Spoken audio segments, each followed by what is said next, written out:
Said keep your mouth shut, Michael. www.bloopers.com. So guys, we are now streaming. Hopefully you can hear us, we can hear you, and we're going to open this meeting. Okay, well, let's call this meeting to order, and we'll call the roll. Greg Anderson, Here. Kurt Grant, Here. John Merritt, Here. Michael Norton, Here.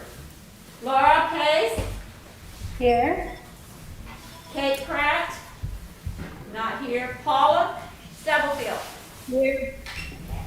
All right, we have a quorum. This meeting is governed by the Freedom of Information Act, and if anybody would like a copy of it, it can be had at City Hall. Do I have approval for the previous minutes? Make a motion. We got a motion, Second. motion in the second. All in favor? Aye. Okay. No personal appearances? No, ma'am. Okay. No citizens' comments, no unfinished business, correct? Yes, ma'am. All right. So we'll move on to new business, which is Ordinance 1520. Does everybody have a copy? Yes, ma'am. Yes, All right, has everybody read it? yes, why? Okay? All right, so we know what we're looking at. Is there any, we need a motion, this is referring to city council, right? Or no? Yes, ma'am. Okay, so we need a motion on the, to discuss. I make a motion. I move. Okay, all right. Can you second, Mr. Anderson? Yes, Okay, we have a motion and a second, so now we're up for discussion. And Madam Chairman, I do have 4 public comments that were submitted. Okay? So, as you guys know, for our public hearings, we're closed to the public, so we've asked that everything, all public testimony be submitted in writing. I do have 4 folks who wished to testify on this. If you will indulge me, I'm going to read you their testimony so that it gets incorporated into the record. First up, we have Suzanne Mitchell, who lives at 1201 Tabby Drive, and also with Andrew D'Alessandro. Dear Chairperson Kennedy and members of the Planning Commission, I am writing in support of the proposed amendment to Ordinance 1520 to require development or redevelopment within the Folly Road corridor overlay to install a 12-foot wide multi-use path. This ordinance amendment would ensure that the City of Folly Beach is in lockstep with the town of James Island and City of Charleston to help implement a path for safe walking and biking along the Folly Road corridor. It is smart to look for ways, especially through redevelopment opportunities, to improve multimodal access for residents and visitors alike. Having a path along Folly Road will help improve quality of life and safety, and is also valuable for addressing traffic congestion and climate change. Next up, we have Mike and Wendy Ezell, who reside at 313 West Hudson, and they write, "Thank you for your consideration of this important ordinance to require multi-use path installation for development and redevelopment of parcels within the Folly Road overlay. While this won't change the landscape overnight, this is a straightforward step we can take to work towards a connected low country. We believe our traffic issues will only increase over the next decade, and it is so smart of the city to lay the groundwork now to provide for alternative means of accessing the beach and our local businesses on Folly. We appreciate the opportunity to weigh in on this important issue." Next up, we have Ms. Catherine Westmoreland, who resides at 1210 East Arctic. "I am writing in support of the proposed amendment to Ordinance 1520 to require development or redevelopment within the Folly Road corridor overlay to install a 12-foot wide multi-use path. I'm excited about the prospect of walking and biking safely along Folly Road. Having the City of Folly Beach institute part of the Rethink Folly Road framework through redevelopment opportunities is a great idea. It is vital for quality of life, safety, and mitigating traffic congestion and climate change to offer ways for people to bike and walk to and from Folly Beach." And lastly, we have Ms. Katie Zimmerman, writing as the Executive Director for Charleston Moves, which is located at 57 Cannon Street, number 2 in Charleston. Ms. Zimmerman writes, Charleston Moves advocates for our region to become safer and more equitable by transforming our streets and pathways into safe corridors for multiple modes of movement. I am writing to express our support for the City of Folly Beach's proposal to amend Ordinance 1520 requiring development and redevelopment along the Folly Road corridor overlay to include a 12-foot wide multi-use path. Charleston Moves is a member of the Rethink Folly Road Steering Committee. The committee has recommended infrastructure and policy improvements to achieve the complete street goal of the Rethink Folly plan. During this time, both the town of James Island and the city of Charleston have amended their corridor overlays to include the multi-use path requirement. Charleston County is assessing their zoning codes as well. The city of Folly Beach will be making its overlay consistent with the other municipalities. Producing a development framework to rebalance Folly Road streetscape for all users is pivotal to protecting lives and also encouraging more people to walk and bike.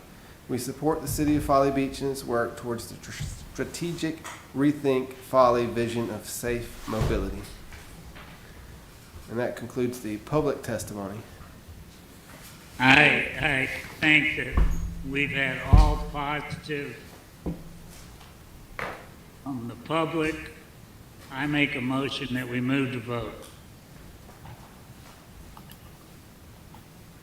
I'll second. Okay, there's a motion and a second that we move to vote. So let me call the roll so we can get this. Okay, Mr. Anderson, Yes. Mr. Grant, Yes. John Merritt, Yes. Michael Norton, Yes. Laura, Yes. Paula. Yes. Okay, so we move for a vote. All right, so we have a motion and a second to move for the vote without any discussion. So we'll now call the roll again. Mr. Anderson, Yes. Mr. Grant, Yes. Mr. Merritt, Yes. Mr. Norton, Yes. Ms. Pace, Yes.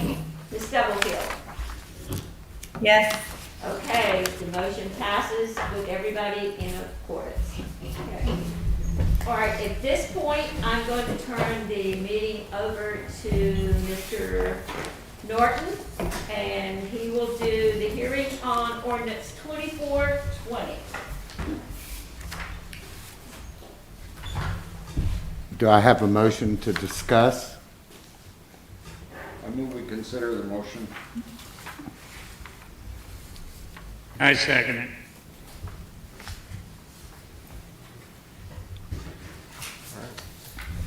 So we also have some written public testimony for this ordinance. I'm going to ask you guys to indulge me. This first one is a little longer. I do believe I can get it in under the 3-minute limit. This letter was submitted by Mr. Mark Braden, who owns is a owner of 1681 A and B East Ashley, and he resides at 3413 Wessington Way in Alexandria, Virginia. And just to note, this comment was originally received for Ordinance 1220, but because we needed to redo procedurally Ordinance 1220, we have included all Ordinance 1220 comments for the public hearing for Ordinance 2420. And Mr. Braden writes, my brother Frank and I are the owners of the 2 houses and the lots at 1681 East Ashley Avenue. A little history of our ownership provides useful context to understand our comments. We are not speculators or off-island house flippers. Although not having our primary residences on the island, we do believe we are members of the wider Folly Beach community. Frank authored The Humors of Folly Beach, a book of photos of the island speaking to its unique character. We are not new to the island.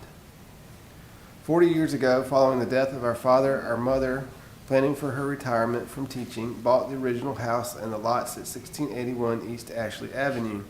She decided to live on Folly on the advice of her foster brother, the late Homer Wood, a colorful beach contractor well known to most older folks living in Folly. The modest house was built on pilings salvaged from the fire-destroyed Folly Pier. It had no phone, no TV, and no air conditioner. She spent much of her retirement days working on the house, grounds, and the dune. Frank and I received the home and the lots from our mother's estate following her death. Although our primary residences are far from Folly, Frank in El Paso, Texas, and I in Alexandria, Virginia, we continued to regularly come and spend time on the island with family and friends. In 2006, Frank was contacted by individuals seeking to purchase the properties. I was very surprised because it was not on the market. We contacted Fred Holland Realty, which provided the explanation. Our house was built on multiple lots like the houses on each side of our house. Their older homes on each side had been torn down and had 2 new homes built on their lots. A number of other owners on the ocean side east of the washout had also followed this pattern. Although we repaired the damages done to our house by Hurricane Hugo, our house was clearly a candidate for tear down in these circumstances. We loved Folly and did not want to leave. We thought that if our neighbors and or other off-island investors could tear down and build 2 new houses, we could too. The lots on our neighbors' properties were essentially identical to ours. We were not moving into virgin territory.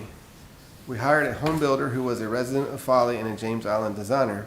The plan was to build 2 new houses and immediately sell one to pay for most of the construction costs. We hired locally to assure familiarity with local beach issues. Our builder crossed the T's and dotted the I's. The city approved every detail of the project. Approved permits can be found in the city's records. The houses were built exactly as mandated by code, law, and regulations.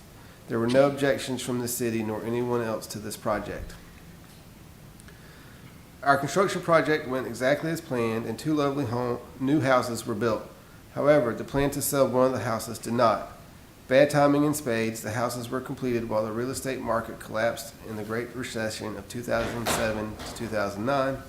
In 2007, there was no way to sell either house, so we continued to jointly own the properties. At the direction of the city, we built a seawall jointly with our front beach neighbors. A single continuous seawall made sense since the houses are identically located on the front beach. Eventually, the real estate market rebounded and offers were available for us to sell, but we decided to continue renting and vacationing at the houses instead.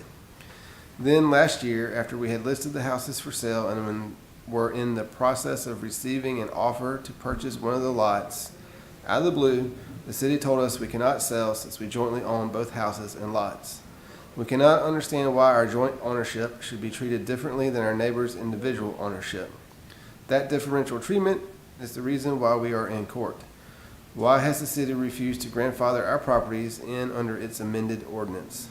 This proposed ordinance can only be viewed as an attempt to alter history and justify your taking of the properties. What other explanation could there be for this proposed ordinance? Our houses, their size and location are no different than the adjoining lots on each side. Frankly, many other houses and lots on the ocean side of East Ashley are situated essentially identically. Yet, for some unexplained reason, the city is not proposing to erase their lot lines. The ordinance is essentially an effort to rewrite history. Our joint ownership provides no rational basis by which we should be treated differently than our neighbors. And that concludes that. I think you went over the 3 minutes. Yeah, sorry.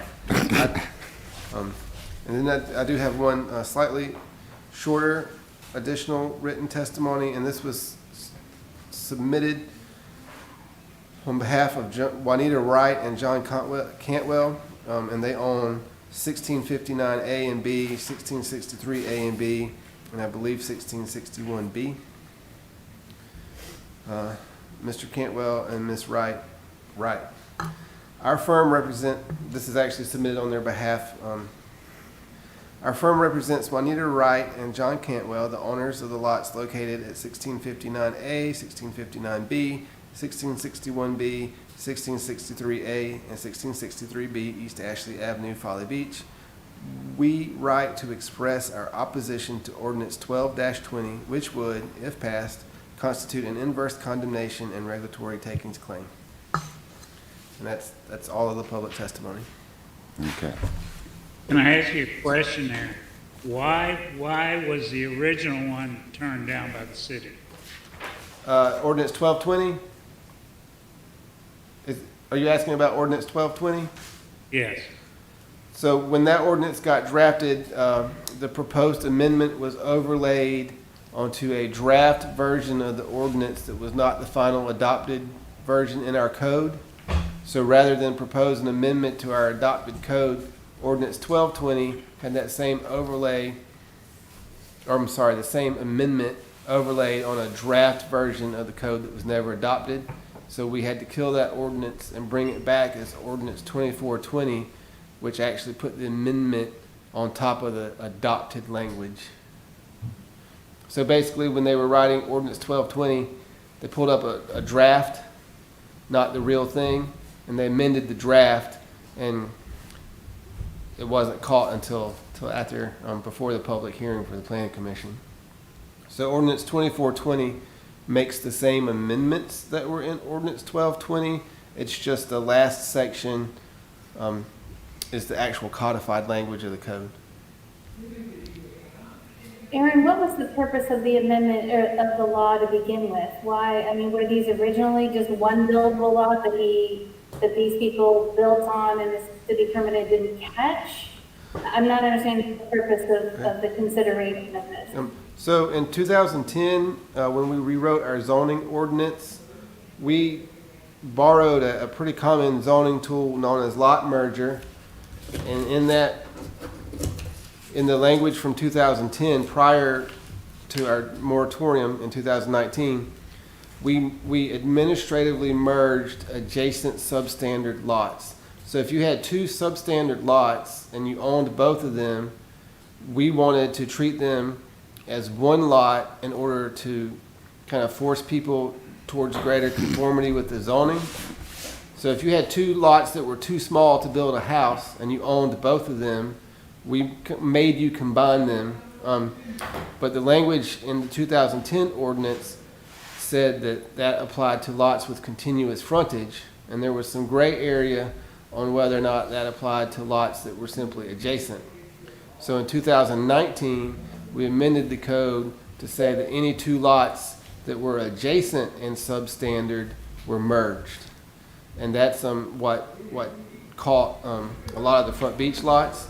We believe they were already governed under the 2010 ordinance, but the 2019 added some clarity. And this Ordinance 2420 is another amendment based on all of our moratorium work. When we went through the moratorium, our goal was to protect environmentally sensitive areas. We actually amended the purpose of our zoning ordinance to expressly say that the city had an interest in protecting environmentally sensitive and highly erosional areas like the front beach and the marsh. And so this new ordinance would restrict the merger ordinance to a much narrower set, to only be substandard adjacent lots that are also somehow related to an environmentally sensitive or highly erosional area, which would be the marsh or the beach. So this would free up adjacent substandard lots in the middle of the island that have no environmental, no especially sensitive environmental issues, and just focus on front beach and marshfront lots.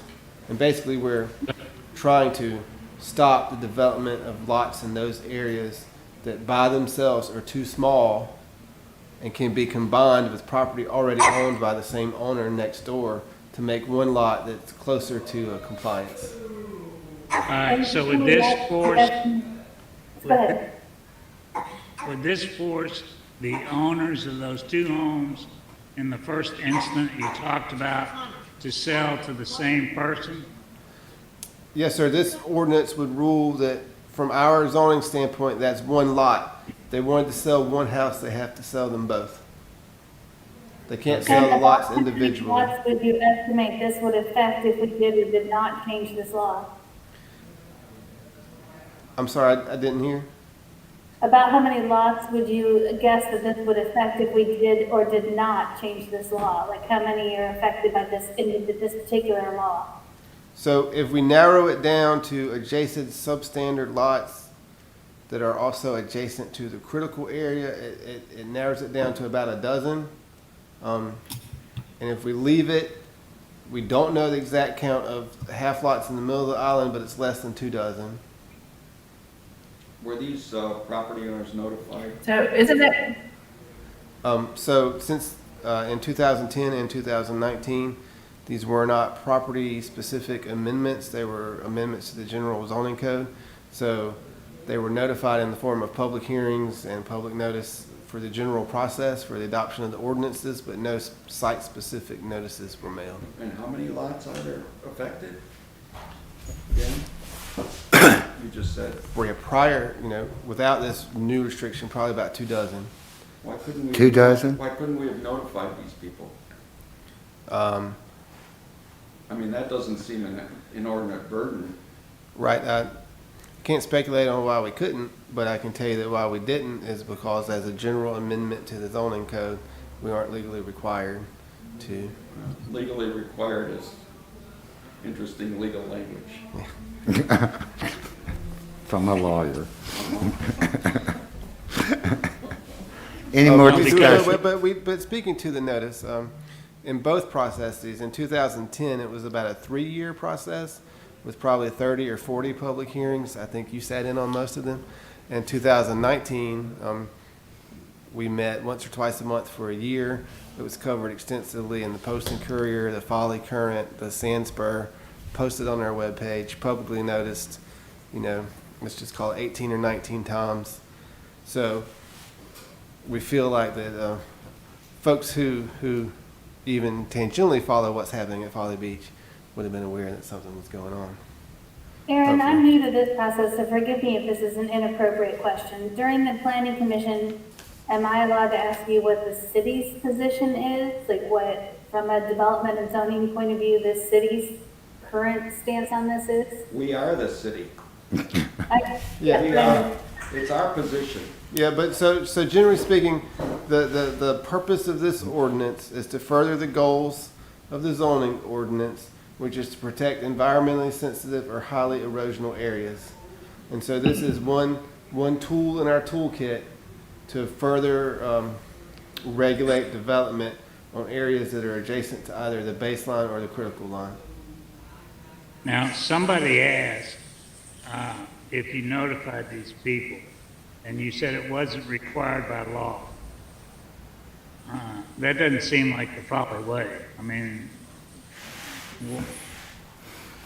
I'm not in a position to speak to the propriety of it. I think you answered it by saying all the public hearings were held and all the notices were given. Is that the city's position? Yes, sir. Since these were, amendments to the zoning code, they were advertised and noticed through the public hearing process, through the adoption process, post-public hearing. So each one of these ordinances specifically would have been noticed for a public hearing and noticed in the city council agenda for 2 readings of adoption. Less specifically, in part of a package, they would have been noticed for multiple planning commission work sessions and city council work sessions over the course of about a year. Aaron, as far as this one and environmental impact, I mean, clearly if there was an environmental impact, the damage is done, the house is already there. Do you have a sense, you said there's about a dozen that will be affected by this, how many are still vacant lots and how many are already built? In other words, how many homeowners are going to be caught with their pants down with 2 properties that they thought were saleable on those lots? There are, if I could read my deposition, I could tell you exactly. There are only 3 or 4, I don't remember if it was 3 or 4, but there are only 3 or 4 sets of developed double lots. But Laura, keep in mind that this ordinance already exists. All we'd be doing is adding language that would make it less restrictive for the island in general, for the interior lot people, because it's all 2 separate lots. Good point. I don't understand what you just said. So, I believe what Ms. Stubblefield's saying is right now this ordinance applies, pre-amendment, it applies to all sets of adjacent lots, even the ones in the middle of the island on high ground. Yes. Imaginary, hypothetical. That's your 25 lots you were speaking of Yeah, earlier. and so this would narrow it down to only those double adjacent substandard lots that are also on the beach or on the marsh. frankly, I think, I think we should approve this ordinance, but I also think it's opening the city to litigation. The city issued building permits for these houses, and I think you're gonna lose. But I would move that we approve the language. Can't they go to the appeals board? The Board of Zoning Appeals can hear requests for variances to any zoning ordinance. This is located in Chapter 168, which is a part of our zoning ordinance. But to be clear, is this house from the Westmorelands, the Mark Westmoreland, if I get the name right, would this particular lot be affected if we change the current law to So, allow two houses to be saleable? so both of the written testimonies that came in for this one from 1681 A and B, and the Cantwell and Wrights who own 1659 and 1663, those lots, both of those are already affected by our ordinance, even without this amendment. They're already merged. This ordinance would just narrow it down so that those lots, but not other lots, are affected. So they're both already merged under our ordinance without this amendment. This amendment is just restricting the scope of the ordinance to only include beachfront and marshfront lots.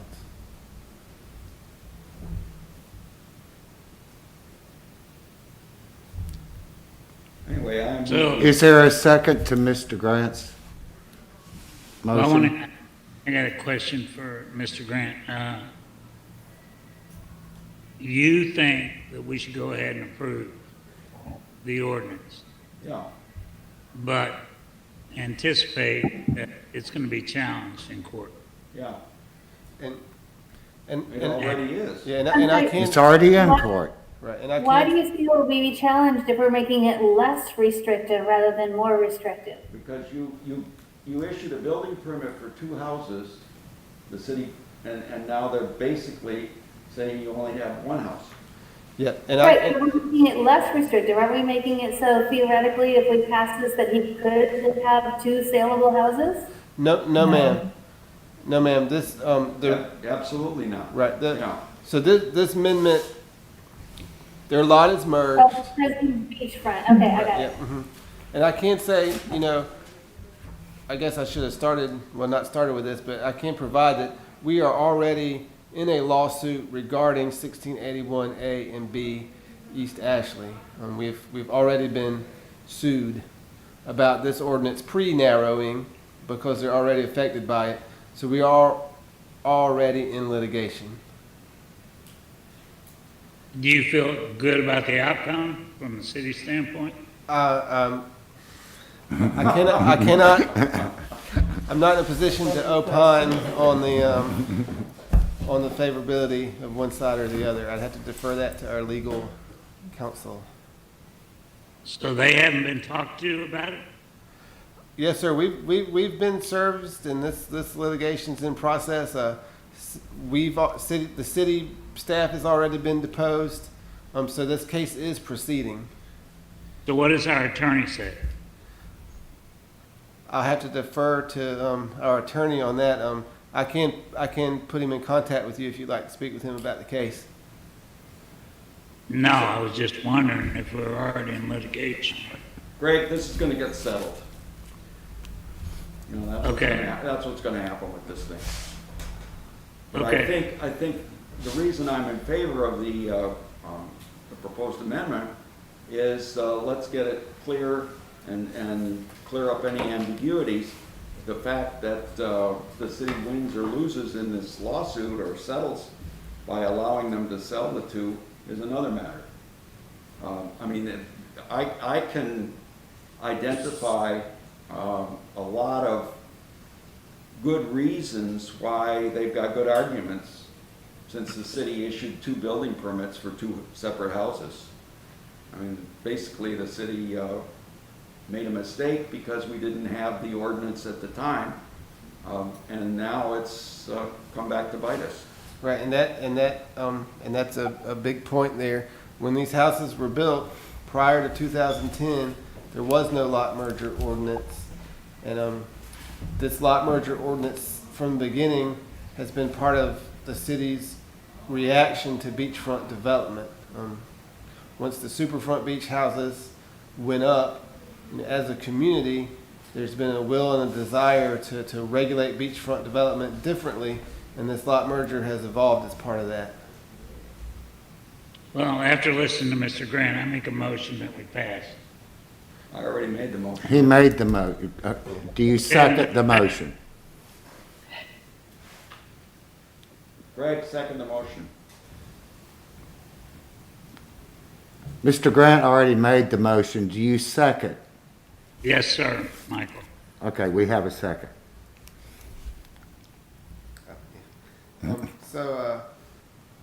Mr. Merritt, Yes. Ms. Pace, Yes. Mr. Norton, Yes. Ms. Stubblefield, Yes. Mr. Anderson, Yes. Mr. Grant, Yep. I called you, right? Huh? Mr. Norton? Yeah. Okay, all right. Sorry. Sorry, I lost count. All right, the motion passes. Thank you, guys. Thank you. Okay, we'll turn this back over to, Okay, now we are to the cultural resources part, and Erin's going to tell us about what's the 5-year update on that. So as we work our way through our final few elements, we're up to cultural resources. Cultural resources is kind of, I like to call it the feel-good element. There's not a lot of data or technical work here in this one. It's more kind of a summary of what makes Folly Folly. And back in 2015, we decided that the best way to capture the spirit of Folly Beach in terms of cultural resources was to highlight our thriving civic and volunteer community, the festivals and events, our housing stock, or the funky Folly style that we were known for but has never quite been defined, and our historic sites. Civic and volunteer groups, I think Folly Beach has a wealth of private, non-governmental organizations that really do a lot out here, and are kind of the Halloween Carnival, or the Halloween celebration rather, that we just had, the Christmas Carnival that's coming up. A lot of the things that people think of when they think of Folly Beach are actually put on by some of these groups. Since 2015, the Folly Green team has really thrived. When we started back in 2015, this was still a task force. It hadn't really morphed into its own independent agency. It has. The Turtle Watch folks, they've been here for a long time, but they continue to be an important part. But, sorry, I don't think we've really seen any significant new ones. There is one that I'm realizing is not here because it's brand new, because we now have a Folly Beach Historical Society. Just in the last few months, the city has worked to help create a truly independent nonprofit historical society. Right behind Mr. Grant and Ms. Kennedy is an empty row of shelving here at the community center that's going to be the home to our first actual physical exhibit. We've been collecting historical items for a few years. Dr. Houghton, or Councilman Houghton, is on that committee. I believe she's the chair. And we hope that in the coming months, the community center will also become our first history space. So I'm going to add the History Society to that. Can anyone think of another active citizens group or volunteer group out here that I missed on this list?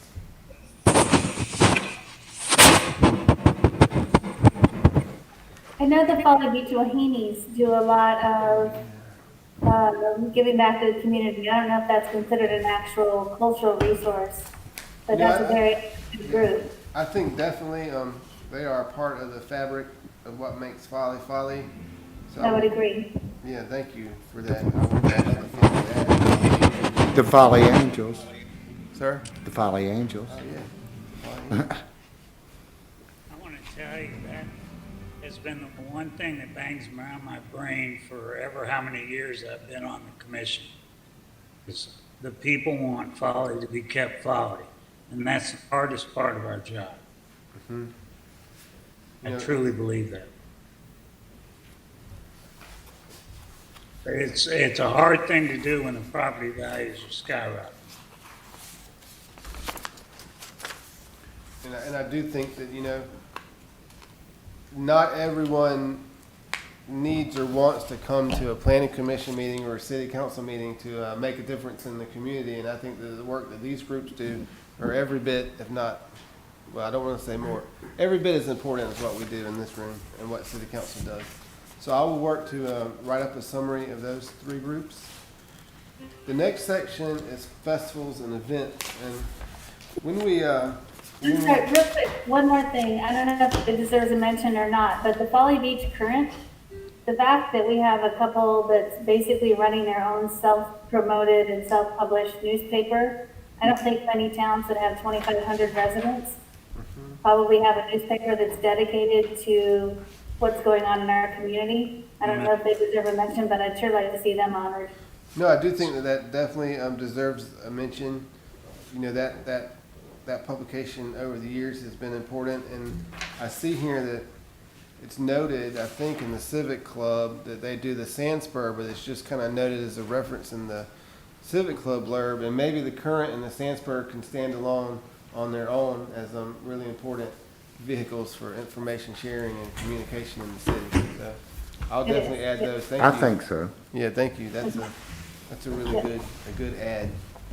You know, if they do well with this history, Folly Beach's history goes back to the 1700s. Right. So if they really want to do some background, they used to dump off what we would call Coffin Island at one point, because they dumped the people off that were going into Charleston Harbor. So there's a lot of history on things that happened at Folly Beach. Aaron, two questions. The new community coordinator, is that a full-time position? It is. So that's held by Colleen Jolly, who was previously the clerk of council. We did a reorganization probably 3 or 4 years ago and promoted Colleen to be the community coordinator. And what her role does, she manages, or is the liaison for all the special events that happen on Folly Beach, the runs, the races, the litter sweeps, the Outer Banks swimming, all the random kind of public events. And she also serves as support for the Civic Club and other organizations for the big ones, Halloween, Christmas.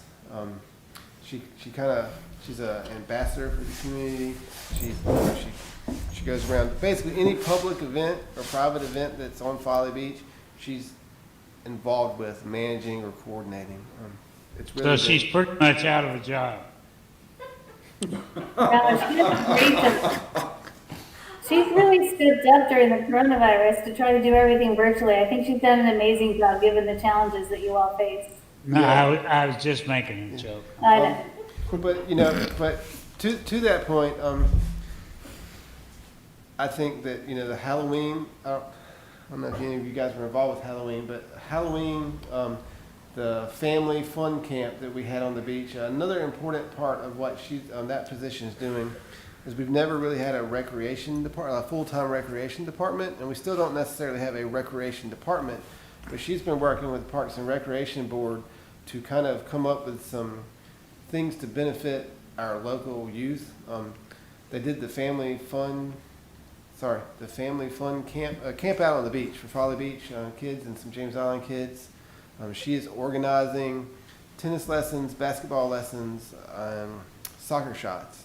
We've got some private contractors who are going to come out there and do clinics in those sports, all COVID related. And then to Ms. Pace's comment, she's just done a bang-up job with, let's say, the Halloween Carnival, which is usually a big deal every year, and we didn't want to cancel it. So she actually organized a drive-through trick-or-treat, hayride, house decoration contest, and the witches dance down at the county park. And we hope to apply that same spirit to Christmas. So we won't be having our normal Christmas this year, but we are working on special visits from Santa Claus to Folly Beach. Santa Claus is still coming. He just won't be sitting here so you can come and cough on him. But it's going to happen. He's gonna ride around. Yeah. Well, there goes my Christmas. Oh, no, the Christmas parade is my favorite event in Folly all year. I get why it was canceled. It makes sense, but it's so heartbreaking. Yeah, she is working on some creative replacement. So stay tuned for details soon. Aaron, so Yes, sir. what were we able to do for Halloween? So we had a registration. We asked for registrations, and so we registered everyone for the costume contest. And we had the judges here at the community center, and the contestants actually drove by, socially distanced from each other, and came by one at a time for judging. And so she awarded first, second, third, and all the usual age groups and prizes for the costume contest still happened. We had a house decorating contest. I think it was around 15 families participated in that, and folks decorated their houses, and then some civic club and city staff members did a hayride around the island and judged the houses, and those winners are up on our Facebook page.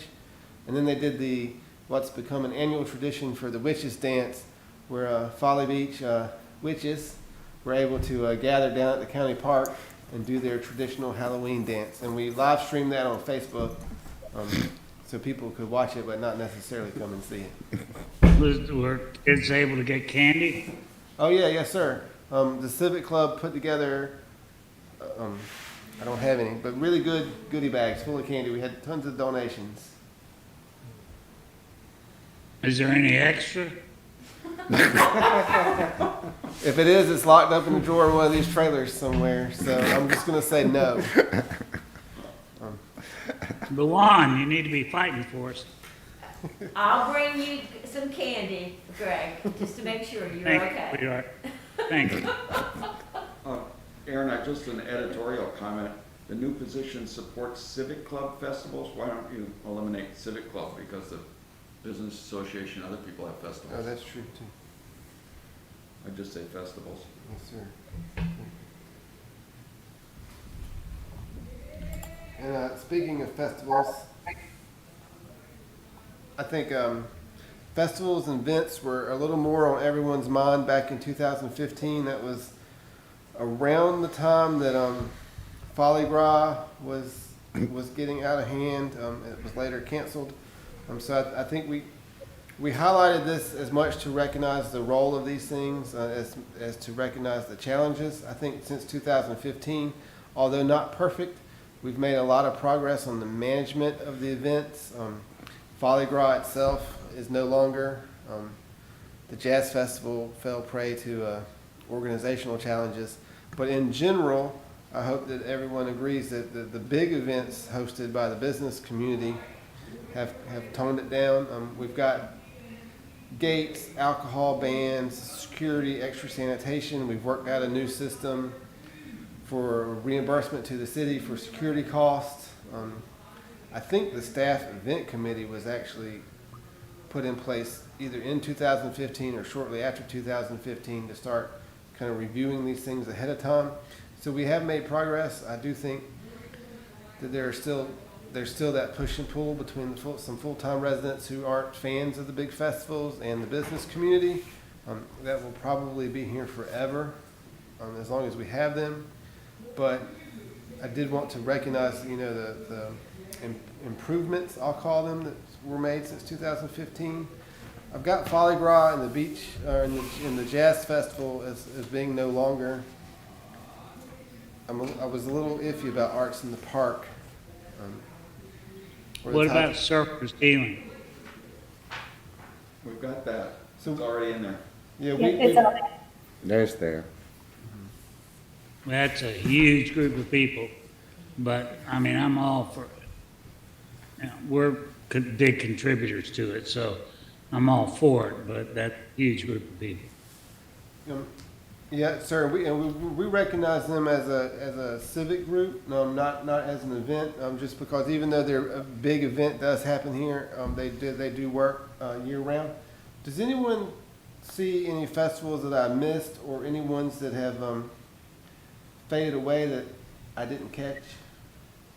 The Tides of March.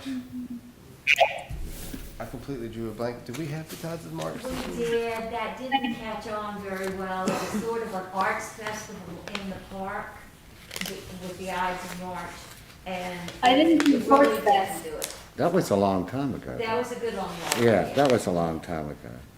I'm sorry, Miss Page. There's Porch Fest is still happening. I mean, it happened this year, even in the middle of COVID. Oh, yeah. The what? Porch Porch Fest. Oh, Fest. Porch You go- Fest. you go Oh, sit right, on- yeah, You know, sit on the porch, yes. right, They play music sometimes. right. Mainly drinking. I mean, Roger Rutledge would be crushed if we didn't include Porch Fest. All right, thank you. Thank you for that. I'm gonna add that one for sure. Does anyone see any other additions or deletions that should go up in the festivals and events? One thing that. Are you, Yes, sir? are you asking if any of us have any objections to any of the festivals? Is that what you're asking? No, sir. But if you do, we can definitely. If you do. No, I don't. Okay. I just All right.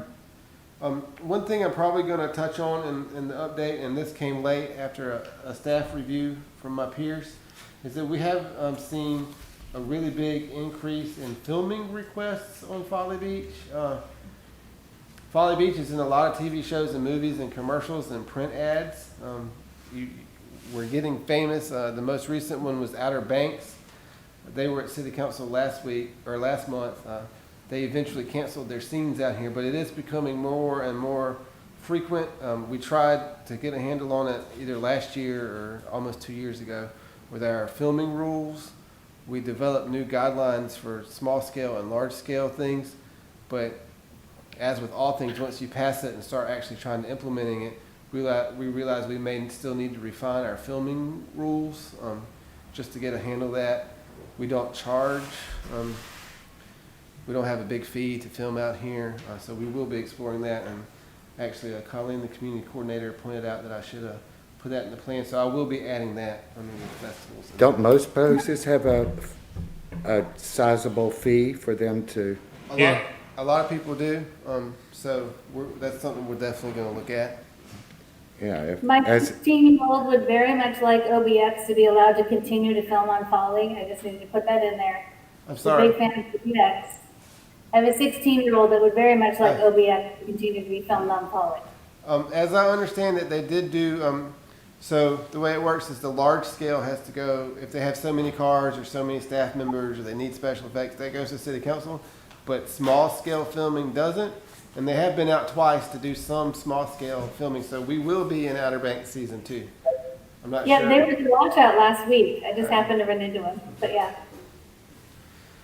So, next up we have You our. know, I feel like if the city's not gonna benefit, the city business people, whether it be the rental people or the restaurants or any businesses, if they're not gonna benefit at all, we should be charging a fee.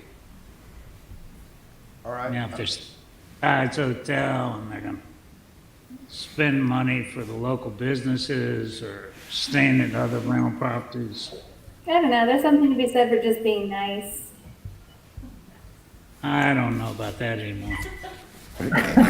Well, I'm sure there are 50 years. That's the way we need to go. And that's one of the things to keep Folly Folly. I mean, just to argue with you, just to poke fun. I mean, isn't being nice being Folly? Yes, that's what I said. It is being Folly. But we don't want to give away something that could get some revenue and still be nice. I mean,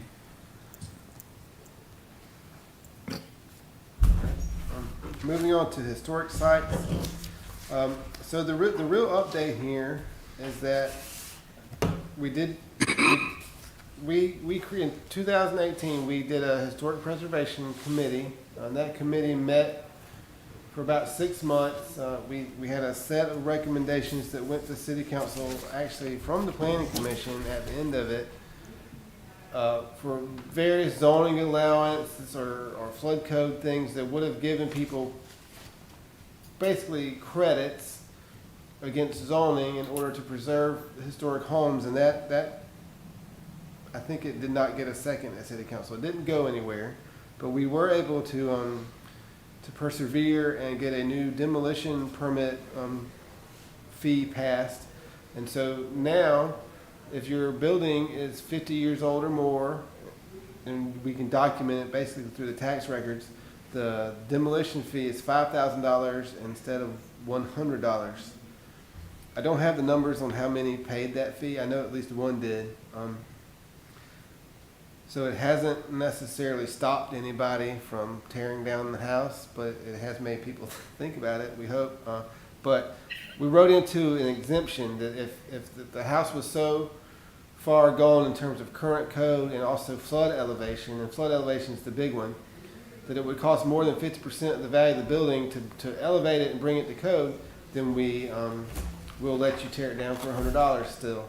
So I think we've gotten one $5,000 fee, and we have prevented 0 demolitions.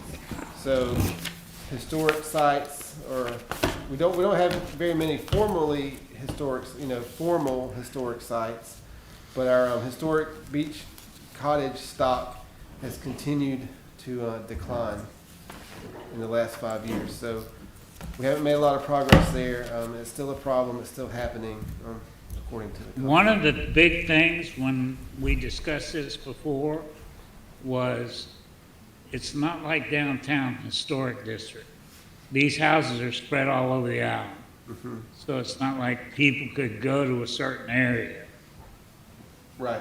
that we talked about and see these houses. You And know, that- like there's, house with a fence around it where the Poor Game Best was. And that's and that in particular, the lack of a district is one of the things. One of our proposals is, in order to get a historic district, you have to do some hoops, and you have to start by registering with the state and having a historic preservation ordinance and a review board. But the lack of a district, the lack of a density of historic structures, it's kind of one of the reasons why that never got any further here, because we don't have a district. And That's what I thought. so, Does it have to be a district, or can it just be a historical designation based on certain criteria? so in order for us to have a local historic designation, we have to go through a program with the state, and part of that is adopting a historic preservation ordinance with standards and creating an extra review board, and that's what killed us from getting our own local historic designation. And unfortunately, Was it that council didn't want to do all that work? It's a lot of work. Yeah, it just didn't advance past council. And I will say also How that, long ago was that last discussed? I'm sorry, say again? How long ago was the last time you guys brought it up and discussed it? It was in 2018. Yeah. Yeah. There are so few left, even the old 1949, 1950s beach houses. There are so few of those left, and they were spread out all over the island that, yeah, it wasn't something we could pull together under state rules. Right, yeah, and so, absent a locally defined designation, in order to get state or federal recognition as an individual structure and not a cumulative grouping of structures, the bar's a lot higher. And, we've got a lot of beach houses out here that are 50 years old, but we don't have a lot of historic houses. So that's kind of stopped us at a higher level. We've got old houses that don't What's the necessarily- difference in historic and 50 years old? Well, 50 years old is the age, but for specific, state and federal designations and fundings and tax credits, in order to, say, get on the National Register of Historic Houses, just being 50 years old is not enough. The building has to have some sort of actual historical importance for who lived there. Mine's 1930. So, The style. Isn't it? yeah. Yeah. Mine's 1930. Style, yeah. So, individually, we don't really have Between that. an old house and a memorable house, right, Aaron? I'm I mean, sorry. we bought John's parents' house that was built in 1955. It was a pit house. It's an amazing house. It has a wonderful sense of history, but there was nothing of particular historical importance that happened there. So it's a beautiful house that should be preserved, but it's not of historical importance. Right, and so that stops us at the higher levels. And the way to get around that is to create a local historic designation, which you can basically define any way you want to. But in order to do that, you have to jump through the hoops, and it just didn't go past city council. So, I would love for it to happen, but and you know, I'll say, we do have a different council now. Times change, people change, we can always bring it back up if you guys ever want to do it. It's still in our comp plan, but the 5-year update, I don't really have any progress to report. And that's really it. This section, like it's not technical, it's kind of fuzzy. And so, does anyone have any cultural element, kind of the spirit of Folly, the essence of Folly, any big component of that you feel like is missing from this section? I think you did a good job, Aaron. Yeah, excellent. So, I think the main thing is Mr. Grant came back. yeah, Picture of your house. it's your back. Huh? Get a So- picture of your house on I it. know. We have, I believe we have 2 more sections to go. I hope to get those, or at least one of those to you guys in December. What's And left? off the top of my head, I can't tell you, but I think we have 2 more. But there's 2 two more more. to go. There's two more. But soon, I hope to get them in December so that in January, we can have a complete narrative draft for the update. We can put that out in the world. We can remind people of our needs and goals and remind them of that assessment we did way back at the beginning. And we can look at the update, look at what's left to do, and kind of prioritize what we have and haven't worked on. And so what we know we need to do in the next 5 years. One of the things I wanted to ask is, why can't we go ahead and vote for officers if We're, we pass it unanimous? What difference do the other votes? Because Well- I would make a motion to keep the same officers we have. well, the reason I've asked for the chairman's patience is that we do still have one appointment outstanding, and it's been delayed for several reasons. And just procedurally, we like to have a full board before we vote for officers. I mean, it most likely won't change the outcome, but we do want it. Appointed to what? I'm sorry, ma'am. Which city council member hasn't appointed a member? I think it's the at-large position, actually, created from Mr. Barker's ascension to council. So who's responsible for appointing that? City council at large, so they opened it up a few months ago. They didn't get enough applications, and it's just kind of been sitting there for a few months. So we now, I believe, have 2 or 3 applicants, and it's going to be voted on in November, I think. So we can elect officers after that. We can go, yes, we can. All I'm saying is, if we had a unanimous vote, what difference would that one position make? Statistically, it wouldn't change the outcome of the vote, but we've held it open just as a courtesy of the new member who's going to join you guys. Okay. Okay, staff, So- that staff is you. Yeah, so I do have one fairly important staff comment. It's going to go up on, it's up on the Army Corps website already. We're working on our own press release, not press release, our own blurb to go on Facebook and the website. The draft new renourishment agreement study is up on the Army Corps website, and they want to get that link out in front of as many people on Folly Beach as possible. It's an overview of the design, the renourishment intervals, everything renourishment related that's in our renourishment agreement, or that will be in the new one. It's up for discussion and debate. They have a draft proposal up on their website. We'll be putting the link up probably tomorrow. In December, there will be a limited attendance public meeting here as far as being in the room, but they're gonna live stream a public meeting and take comments. So there'll be a big public meeting in December. Probably one of the most important things you can participate in as a citizen of Folly Beach, a property owner in Folly Beach, is to influence this renourishment project. The beach is why we're here. And some of you, I know, saw what it was like when there was no beach. We want to avoid that again. So in order to get the best thing we can from the federal government, please look over that document and send some comments.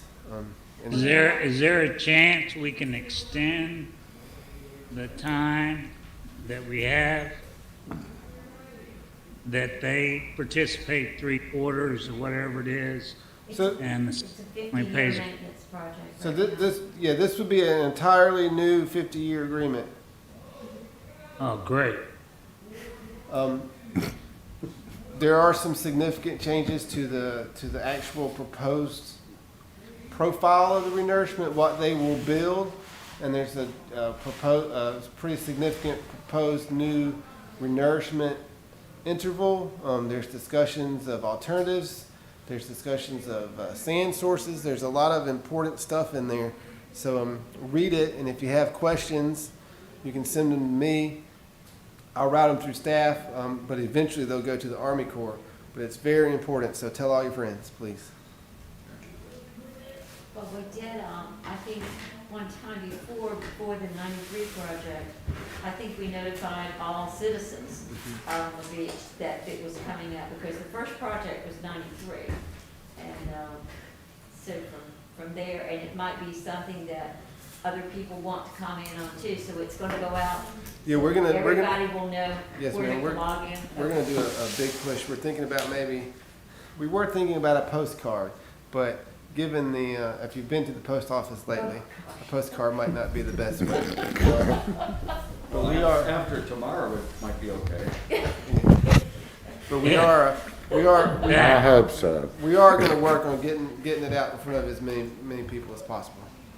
All right, I just want to tell the new members that Mr. Grant has one priority job, and that's to adjourn the meetings. But I want to say two things. You know, we're not there We're yet, not Greg. there yet, that's right. Okay. Well, I'll wait, but I wanted to say, my comment originally about Mr. Grant probably seemed off color. I was interested in being able to go pick up Mr. Grant and take lunch if he could go someplace, and that's where that You're comment came paying, from. I'm interested. No, Michael. Michael thought it was like, who let you out of the crazy place or something. Yeah, And so it probably seemed off color, and I apologize. no problem, Greg. Okay, Greg, you've had your comment. Okay. Thank you. Wait, do we have other commissioners that wish to comment at this point?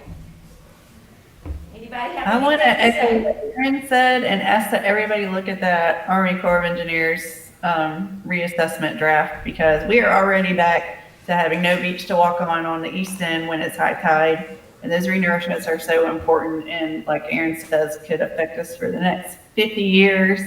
So please make some input on that draft when they have those public hearings. Has that been posted somewhere? Yes, sir. It's up The on Army Corps of Engineers. It's up on the Army Corps website, and hopefully by the middle of the day tomorrow, we'll have a link on our site to it and a link on our Facebook to it. But Okay. it's currently up on the Army Corps website, and I can email you guys the link ahead of time. But it's live. We've got 10 years left on the original project. I think We've got one more renourishment before the original project. we The original May have- 50 years. Yes, the original 50 years, yes. Well, that's going to depend on the But this storm. will supersede the rest of That ours. one, okay. All right. So they're wanting to redo that. Okay, anybody else's comments? Now's your time. Anybody? No? Nope. To adjourn. Do we have a second? Second. Okay, we're off record. All right, thank you Thank guys. you. And if you don't mind, give me 1 second to get over there and stop the streaming because we're still being recorded. Well, hang on. Okay. Thanks That's- for coming.